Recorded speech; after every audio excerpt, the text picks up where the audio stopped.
This happened a while ago, but it still randomly pops into my head and makes me pause. A friend and I were planning a trip together and going over flight options. Nothing complicated, just comparing times and prices. At one point, he got really quiet and stared at the screen longer than usual, like he was trying to solve a puzzle. Then he said, very calmly, "That doesn't make sense." I assumed he meant the layover or the price jump. Instead, he pointed at the departure and arrival times and said, "We leave at 9 a.m. and land at 11 a.m., but the flight is 5 hours, so where did the rest of the time go?" I explained time zones, slowly, clearly. I even used the little mental map explanation people usually accept without question. He nodded, but it was the kind of nod you give when you think someone is explaining something incorrect but harmless.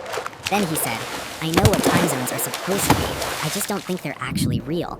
I asked him what he thought was happening instead.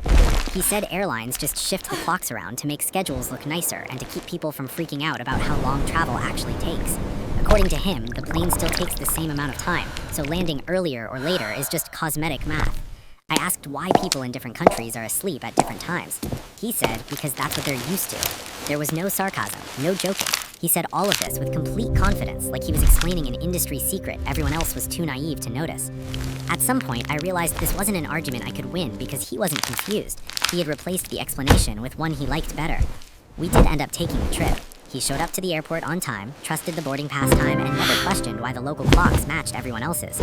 I still don't know if he secretly understands time zones and just enjoys being contrarian, or if he genuinely believes the world collectively agreed to lie about time. Either way, it taught me something important. Some people don't misunderstand things because they don't get them. They misunderstand them because the alternative explanation feels better.